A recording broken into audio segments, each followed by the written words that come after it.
역대 대통령 후보들이 지금까지 이 공급을 얘기를 안 한 후보가 없어요. 얘기를 하고 당선이 돼서도 이게 지켜진 대통령도 없어요. 네, 안녕하세요. 빌딩 YG입니다. 이제 곧 대선이 얼마 남지 않았는데요. 6월 3일 대선을 앞두고 후보들의 대선 관련된 부동산 정책을 한번 비교해 보려고 합니다. 아무래도 이제 당선이 유력한 두 후보, 이제 더불어민주당의 이재명 후보와 국민의힘의 김문수 후보의 부동산 공약을 가지고 오늘 영상을 촬영해 보도록 하겠습니다. 철저하게 중립을 지키도록 하겠습니다. 이러다가 3번이 되는 거 아니에요? 네?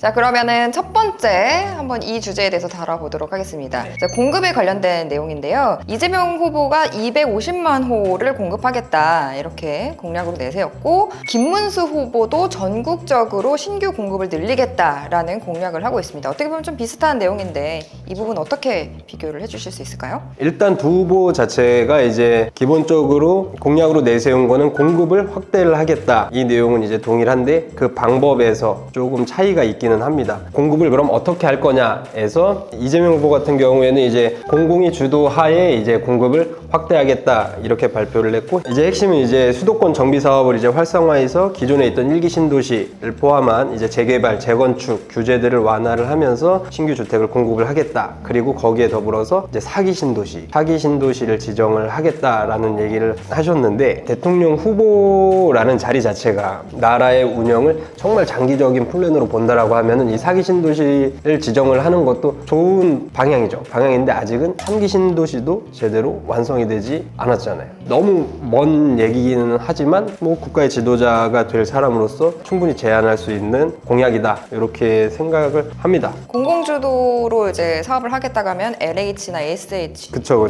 LH나 이제 SH를 통해서 이제 정부가, 공공기관이 이제 주도하에 이제 사업 속도를 낼 수 있다라는 이런 전략을 이제 내세우셨는데, 걸림돌이 사실 많기는 해요. 이게 뭐 아파트가 뭐 한 달, 1년 안에 뚝딱뚝딱 지어지는 것도 아니고, 토지, 부지 확보부터 해서 보상 문제도 있을 것이고, 또 환경영향 평가 막 등등, 항상 어딘가가 재개발, 재건축이 된다라고 하면 항상 마찰이 굉장히 있기 때문에 이 기간은 상당히 오래 걸릴 것이다. 그러니까 단기간에 할 수는 없다. 반면 김문수 후보는요? 반면 이제 김문수 후보 같은 경우에는 이재명 후보와 좀 다르게 민간 주도하에 공급을 확대하겠다 이렇게 발표를 했습니다. 그래서 이제 대학가나 역세권 중심의 이제 고밀도 개발, 그래서 이제 각종 규제들을 완화를 하면서 용적률, 뭐 건폐율을 풀어주고, 뭐 오피스텔이나 소형 아파트 이런 이제 소형 평수 1인 가구 청년들을 위한 소형 평형의 주택을 공급을 대폭 늘리겠다 공약을 내세우고 있는 상황입니다. 근데 이것도 아무래도 아파트나 대형 단지에 비해서는 사업 속도가 빠를 수는 있으나 이제 지역 간에 이제 불균형이 일어날 수 있기 때문에 이 부분도 이제 마찰이 없을 수는 없죠. 근데 지금 두 후보가 공급 정책만 보면은 250만 원, 뭐 많게는 300만 원까지 막 공급을 하겠다라고 하지만, 역대 대통령 후보들이 지금까지 이 공급을 얘기를 안 한 후보가 없어요.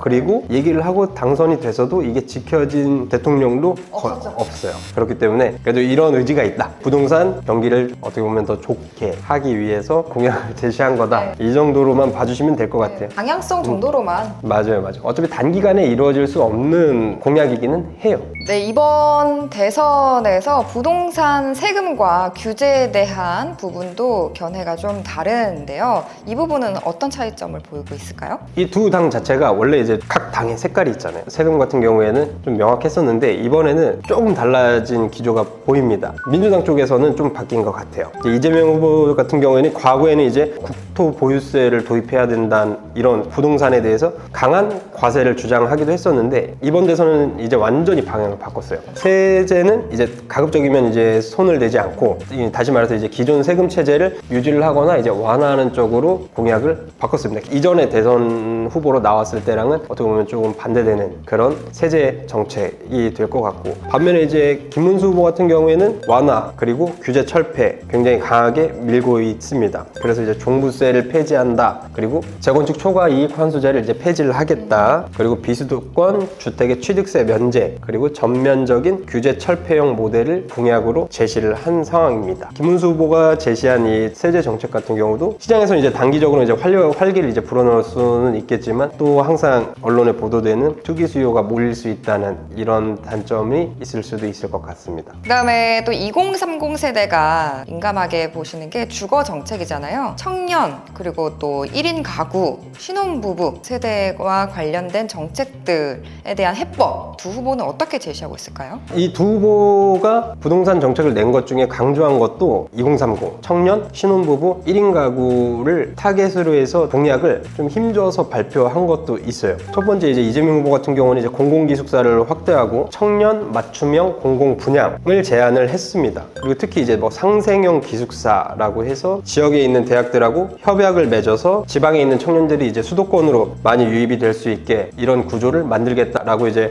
얘기를 하긴 했는데 아직 구체적인 내용이 발표가 되거나 이런 거는 아니기는 해요. 김문수 후보 같은 경우에는 청년 세대에 대한 공약에 대해서는 조금 더 힘을 준 것 같은 게 뭐 이른바 이제 333 정책 이게 핵심이 될 것 같아요. 결혼을 하고 출산을 하고 또 출산을 하거나 만약 육아를 하는 그 시점마다 이제 주거비 보조를 이제 단계적으로 지급을 하겠다. 그리고 역세권의 대학가의 1인용 소형주택을 이제 집중적으로 공급을 하겠다. 이렇게 이제 발표를 했습니다. 아무래도 이제 출산율도 굉장히 낮고 그리고 결혼을 하는 인구가 생각보다 많지가 않기 때문에 좋은 정책이 많이 나온다는 거는 아무래도 2030 세대 분들에게는 굉장히 긍정적인 요소이지 않을까. 이런 정책들이 많이 나와야 옆에 있는 우리 문 팀장님 같은 경우도 시집을 갈 수가 있고 하기 때문에 앞으로도 이런 좋은 정책들이 많이 나왔으면 좋겠습니다. 제가 결혼을 해보니 주위에도 보면 가장 큰 게 주거거든요. 주거 문제가 해결이 안 되니까 큰 부담으로 아무래도 다가오다 보니까 결혼을 하는데 이제 망설여지지 않나. 제 주변에서도 이제 집 문제가 좀 해결이 될 것 같은 친구들은 결혼을 하는데 그게 좀 해결이 안 되는 친구들이나 이제 그런 분들은 그냥 안 한다고 하더라고요, 결혼을. 저도 결혼을 할 때 가장 어떻게 보면 큰 산이 주거였어요. 주거. 나의 신혼집. 연애를 오래 했었는데 주거가 이제 해결될 기미가 보이니 결혼을 결심하고 이 시까지 이어지는 스텝이 굉장히 빠르게 진행이 되더라고요. 주거가. 그래서 저는 결혼에 많은 비중을 차지한다 이렇게 생각을 하고 이게 해결이 되고 나면 뭐 자녀 교육이라든지 이런 거는 경제적인 상황에 맞춰서 할 수 있어요. 할 수 있는데 이 주거는 너무 비용 차이가 커요. 옛날 어르신들은 간혹 이런 말씀도 하시죠. 우리 때는 단칸방부터 시작했어. 다 쓰러져 가는 데서 5남매 6남매 살았어. 그 지금 40년 전 얘기 하시는 거예요? 그렇게 말씀하시는 분들도 간혹 계시니까 2030 세대들한테는 공감이 안 되는 거죠. 빌라도 좋은 깨끗하고 막 이러면 살 수도 있는데 빌라 전세 사기 뭐 이런 이슈들이 많이 생기면서 빌라에 전세로 들어가는 거 이런 것들도 많이 기피하게 돼서 이왕이면 어떻게든 아파트로 들어가시려고 하시는 분들이 더 많아지기도 했고 주변에 친구들 결혼할 때 보면은 그래도 신혼인데 이 얘기를 많이 하면서 조금 더 좋은데 살고 싶어 하는 마음은 어쩔 수가 없는 것 같아요. 어쩔 수가 없죠. SNS가 한몫했다고 봐. 그러니 앞으로도 이런 좋은 정책들이 많이 나왔으면 좋겠다. 왜냐면 앞으로 미래를 책임져야 되는 세대이기 때문에 기성세대분들께서 좀 도움을 주셨으면 좋겠다. 다음은 이제 교통 부분인데요. 주거 문제도 물론 중요하지만 교통 문제가 해결이 돼야 그게 먼저 우선이다 라고 생각하시는 분들도 많이 계시잖아요. 관련해서 GTX 이 부분에 관련해서도 두 후보가 조금 차이점을 보이고 있습니다. 어떤 차이점이 있을까요? 네, 일단 이재명 후보 같은 경우에는 이제 GTX A에서 C 이 노선을 이제 조기 완공을 하겠다라고 이제 명확히 공약으로 내세우셨고 여기에서 이제 더불어서 DEF 노선을 이제 단계적으로 추진도 계획을 하고 있고 기존 수도권 중심의 이제 GTX 노선을 이제 5대 초광역권 철도망으로 이제 확장을 한다는 점이 눈에 띄는 점이라고 할 수 있을 것 같습니다. 그리고 이제 반대로 김문수 후보 같은 경우도 GTX를 언급하긴 하지만 이제 방향이 조금 달라요. 수도권의 GTX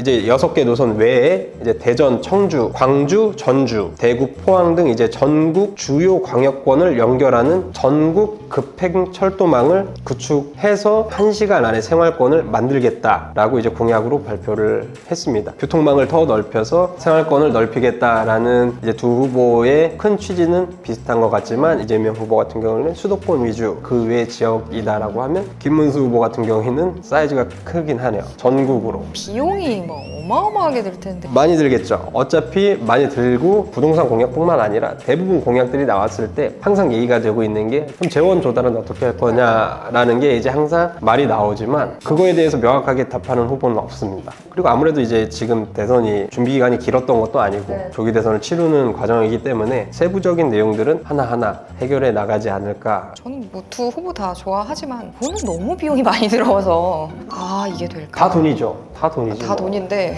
세금을 많이 거두면 되지 뭐. 어디서 거둘 건데요? 다 줄였는데 아까는 줄이재매 세금 정책 줄이재매. Sorry. 네, 그럼 마지막으로 정리한다면 두 후보의 부동산 관련된 정책 어떻게 비교 정리할 수 있을까요? 총평 해주시죠. 일단 이전 대선이랑 차이가 있다라고 하면은 지금 뉴스나 언론에 보도되는 것만 보더라도 부동산 공약을 가지고 시시비가 붙고 막 이슈가 되는 게 크게 없어요. 유권자들이 봤을 때 이거는 정말 획기적인 부동산 공약인데 라고 체감을 할 만한 공약이 없는 것 같기도 하고 약간 몸살이는 느낌도 저는 개인적으로 있다고 봐요. 그래서 이제 두 후보를 간략하게 조금 나눠본다라고 하면 이재명 후보 같은 경우에는 이제 공공 중심의 주거의 안정성 그리고 실수요자를 보호한다는 거에 이제 방점이 있는 것 같고 김문수 후보 같은 경우에는 이제 시장 중심 그리고 청년 주거비를 좀 완화를 하고 교통 혁신을 내세우고 있는 상황입니다. 공공이 나서서 안정화시킬 것이냐 아니면 이제 시장에 이제 자유롭게 맡기되 이제 필요한 경우 필요한 곳에만 이제 개입을 할 것이냐의 차이로 보면은 될 것 같습니다. 이 부동산 공약 같은 경우에는. 뭐 여러분들이 보셨을 때는 어떤 후보의 부동산 정책이 조금 더 현실성이 있다고 생각하시는지 댓글 남겨주시면 좋을 것 같고요. 또 어떤 부동산 정책이 조금 더 대한민국 부동산 현실에 적합한 것 같다. 뭐 이런 의견도 있으시면 댓글로 남겨주시면 좋겠습니다. 네, 오늘 이렇게 이제 문현아 팀장과 함께 이제 대선 직전에 당선이 유력한 대통령 두 후보의 부동산 공약을 가지고 영상을 촬영해보는 시간을 가졌습니다. 이제 시청자분들께서도 어떤 후보의 공약이 조금 더 나에게 와닿는지 그리고 어떤 부분이 아쉬운지 시청자분들의 이제 생각을 저희와 이제 공유를 해주신다라고 하면 저희도 공감을 할 수 있으면 좋을 것 같습니다. 오늘 영상 그럼 여기서 마무리하도록 하겠습니다. 시청해주셔서 감사합니다.